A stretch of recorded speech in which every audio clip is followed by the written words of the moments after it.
আমন্ত্রণ চ্যানেল 9 সারা বেলায় সবাইকে স্বাগত জানাচ্ছি। আমি কান্তা রায়।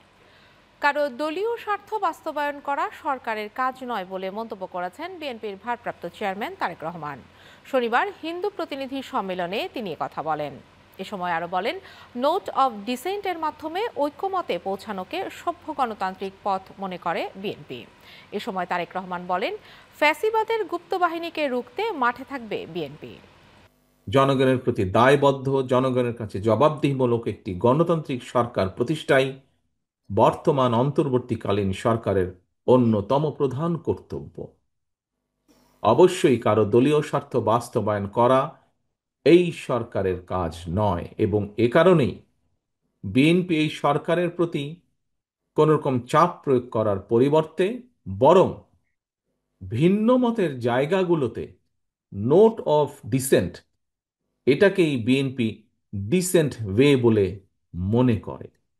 দেশে বিলুপ্ত গণতান্ত্রিক পরিবেশ থেকে 7 নভেম্বরই মুক্তির সূচনা হয়েছিল বলে মন্তব্য করেছেন বিএনপির স্থায়ী কমিটির সদস্য সালাউদ্দিন আহমদ। শনিবার জাতীয় বিপ্লব ও সংহতি দিবস উপলক্ষে ছাত্রদলের আয়োজনে রাজধানীর কাকরাইলে এক আলোচনা সভায় এ মন্তব্য করেন তিনি। এ সময় বলেন, নির্বাচন কমিশনকে 30 ডিসেম্বরের মধ্যে নির্বাচনের তফসিল ঘোষণা করতে হবে। পড়াশোনা করতে হবে, মেধাভিত্তিক রাজনীতি করতে হবে, জ্ঞান এবং প্রযুক্তি নির্ভর রাজনীতি করতে হবে। তাহলেই পরে তোমরা আগামী দিনে নেতৃত্ব বজায় রাখতে পারবা। তা না হলে আগামীর বাংলাদেশে শুধুমাত্র বয়ানবাজি করে কোনো রাজনীতি হবে না।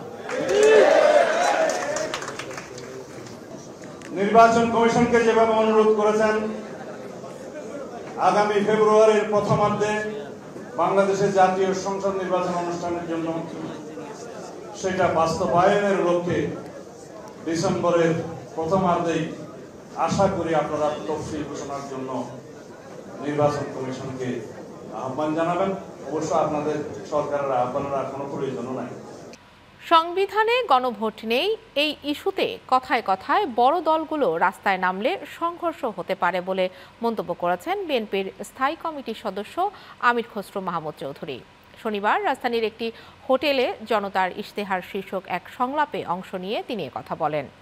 একই অনুষ্ঠানে জামায়াতে ইসলামীর সহকারী সেক্রেটারি জেনারেল হামিদুর রহমান আজাদ জানান, গণভোট ইস্যুতে জামায়াতের সঙ্গে আলোচনায় বসতে রাজি হয়নি বিএনপি। এদিকে ওই অনুষ্ঠানে জাতীয় নির্বাচনের বিষয়ে প্রেস সচিব বলেন, ফেব্রুয়ারির প্রথমার্ধেই নির্বাচন, এতে কোনো সংশয় নেই। আমাদের তো সকল দলের ভিন্ন ভিন্ন ভাবনা থাকবেই। আমরা যারা আন্দোলন করেছি, স্যাক্রিফাইস করেছি, আমাদের মধ্যে তো ভিন্ন ভাবনা আছে। এটার একমাত্র পথ হচ্ছে আপনি ম্যানিফেস্টোতে দিয়ে জনগণের কাছ থেকে ম্যান্ডেট নিয়ে পাস করেন। আমরা ভেরি সিনসিয়ারলি অনেস্টলি বলতে চাই, আমরা এটা বিশ্বাস করি গণভোটটা যদি সেপারেট হয়, আলাদা দিনে হয়, ইলেকশনের আগে হয়, এর অনেকগুলো বেনিফিট আমরা এখান থেকে পাবো। ইলেকশন হবে, এখানে আমরা বারবার একই মেসেজ বারবার দিচ্ছি। এখানে পুরো ক্যাবিনেট, পুরো উপদেষ্টা পরিষদ, চিফ অ্যাডভাইজার সবাই এইটার জন্য আমি বলবো যে রাত দিন কাজ করছেন। ইলেকশন ঠিক টাইমে একদম ফেব্রুয়ারির প্রথমার্ধে হবে। দেশের রাজনীতি স্থিতিশীল থাকলে অর্থনীতি সামনে আরও ভালোভাবে চলবে বলে মন্তব্য করেছেন বাংলাদেশ ব্যাংকের governor doctor Ahsan H Mansur. শনিবার টাঙ্গাইলে মাইক্রো ক্রেডিট রেগুলেটরি অথরিটির উদ্যোগে এমএফআই ব্যাংক লিঙ্কেজ বিষয়ে আঞ্চলিক সেমিনারে তিনি এসব কথা বলেন। অর্থনৈতিক অবস্থা স্থিতিশীল আছে। এখন জিনিসটা হচ্ছে যে রাজনীতিটা যদি স্থিতিশীল থাকে তাহলে অর্থনীতি আরো ভালোভাবে চলবে সামনে। 10ম গ্রেডে বেতন সহ 3 দফা দাবিতে পূর্ব ঘোষণা অনুযায়ী ফের আন্দোলনে নেমেছেন প্রাথমিকের সহকারী শিক্ষকরা। শনিবার রাজধানীর কেন্দ্রীয় শহীদ মিনারে লাগাতার অবস্থান কর্মসূচি শুরু করেছেন তারা। প্রাথমিক শিক্ষক দাবি বাস্তবায়ন পরিষদ নামের 4টি সংগঠনের ব্যানারে এ কর্মসূচি পালন করছেন সহকারী শিক্ষকরা। 3 দফা দাবির মধ্যে রয়েছে 10 বছর ও 16 বছর পূর্তিতে উচ্চতর গ্রেড দেওয়া সংক্রান্ত সমস্যার সমাধান এবং শতভাগ বিভাগীয় পদোন্নতির নিশ্চয়তা। এদিকে বিকেলে প্রাথমিক শিক্ষকদের পদযাত্রায় পুলিশের বাধা, সাউন্ড গ্রেনেড, টিয়ার সেল নিক্ষেপের পর কাল সারা দেশে কর্মবিরতির ঘোষণা করে শিক্ষকরা। প্রাথমিক সহকারী শিক্ষকদের আন্দোলনে ছেলেমেয়েদের লেখাপড়ার ক্ষতি হলে কঠোর ব্যবস্থা নেওয়া হবে বলে হুঁশিয়ারি দিয়েছেন প্রাথমিক ও গণশিক্ষা উপদেষ্টা অধ্যাপক ডাক্তার বিধান রঞ্জন রায়। শনিবার দুপুরে খুলনায় প্রাথমিক শিক্ষার গুণগত মান উন্নয়নে শিক্ষা সংশ্লিষ্ট অংশীজনদের ভূমিকা শীর্ষক মতবিনিময় সভায় তিনি একথা বলেন। এ সময় তিনি 10ম গ্রেড দাবি করে আন্দোলন করাকে অযৌক্তিক বলে মন্তব্য করেন। আহ্বান জানান আন্দোলনরত শিক্ষকদের ক্লাসে ফিরে যাওয়ার। যেখানে শুধুমাত্র আমরা প্রধান শিক্ষকদের 10ম গ্রেড দিয়েছি এবং তাদের জন্য সহকারীদের জন্য আমরা 11 গ্রেডের জন্য অনবরত চেষ্টা করে যাচ্ছি, এই পরিপ্রেক্ষিতে এসে 10ম গ্রেড দাবি ধরে আন্দোলন করা এটা কতটুকু যৌক্তিক বিবেচনা করবে। তো আমরা যেটা দেখব সেটা হচ্ছে আমাদের জন্য পড়াশোনায় বিঘ্নিত না হয় এবং এই ব্যাপারে আমরা সর্বোচ্চ কঠোর ব্যবস্থা নেব যদি আমাদের পড়াশোনা বিঘ্নিত হয়, কারণ আমরা সর্বোচ্চ বেশি গুরুত্ব দিচ্ছি প্রাথমিক স্কুলে পড়াশোনার মানের উন্নয়নের জন্য।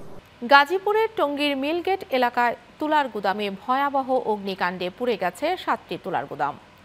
সকাল 11টার দিকে আগুনের সূত্রপাত হলে ফায়ার সার্ভিসের 8টি ইউনিটের প্রায় 2 ঘন্টার চেষ্টায় আগুন নিয়ন্ত্রণে আনেন।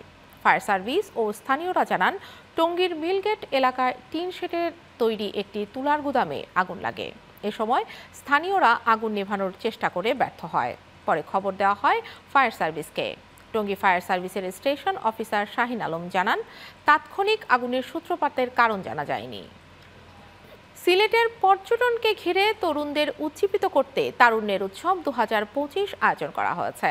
সকালে সিলেট জেলা প্রশাসন ও বাংলাদেশ ট্যুরিজম বোর্ডের যৌথ উদ্যোগে এই উৎসবের উদ্বোধন করা হয়।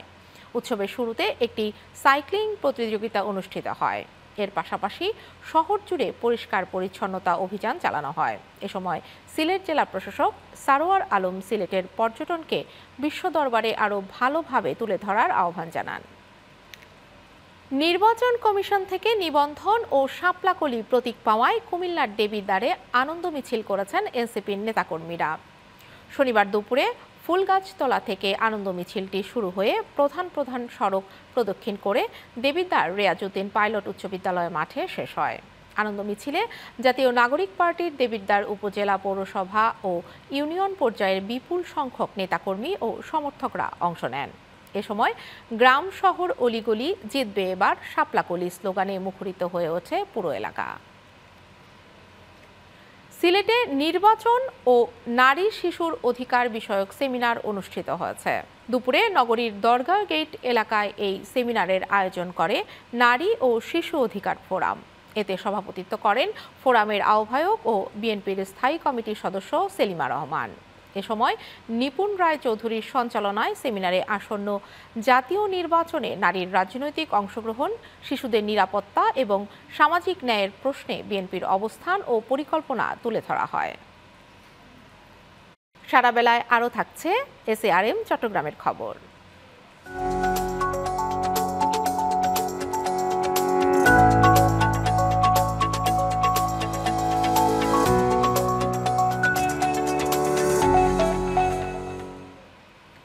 বিগত 3 জাতীয় সংসদ নির্বাচনে দায়িত্বে থাকা নির্বাচনী কর্মকর্তাদের তলব করেছে ইসি। সকাল থেকে চট্টগ্রামে অনুষ্ঠিত হয়েছে এই শুনানির দ্বিতীয় পর্ব। চট্টগ্রাম সিনিয়র জেলা নির্বাচন কর্মকর্তার কার্যালয়ে জাতীয় নির্বাচন তদন্ত কমিশনের সদস্য তাজরিয়ান আকরাম হোসেন ও ডক্টর মোহাম্মদ আব্দুল আলিম শুনানি গ্রহণ করেন। এছাড়াও নির্বাচনের দায়িত্বে থাকা পুলিশ কর্মকর্তা, রিটার্নিং কর্মকর্তা, প্রিসাইডিং অফিসার ও পোলিং এজেন্টরাও শুনানিতে উপস্থিত ছিলেন। চট্টগ্রাম বন্দরের এনসিটি আন্তর্জাতিক দরপত্র ছাড়া বিদেশিদের হাতে তুলে দেওয়ার প্রতিবাদে মানববন্ধন করেছে চট্টগ্রাম মহানগর শাখার শ্রমিক কল্যাণ ফেডারেশন। সকালে চট্টগ্রাম প্রেস ক্লাব চত্বরে আয়োজিত এই মানববন্ধনে সভাপতিত্ব করেন বাংলাদেশ শ্রমিক কল্যাণ ফেডারেশনের চট্টগ্রাম মহানগর সভাপতি এস.এম. লুৎফর রহমান। মানববন্ধনে বক্তারা বলেন, চট্টগ্রাম বন্দর দেশের অর্থনৈতিক চালিকা শক্তি এবং জাতীয় নিরাপত্তার সাথে সরাসরি সম্পৃক্ত। আরও জানান, উন্নয়নের নামে বিদেশি শক্তির হাতে বন্দর তুলে দেওয়ার কোনো ষড়যন্ত্র শ্রমিক সমাজ মেনে নেবে না। এই ছিল আজকে সারা বেলায়। পরবর্তী আয়োজন দেখার আমন্ত্রণ জানিয়ে বিদায় নিচ্ছি আমি কান্তা রায়। এতক্ষণ সঙ্গে থাকার জন্য ধন্যবাদ।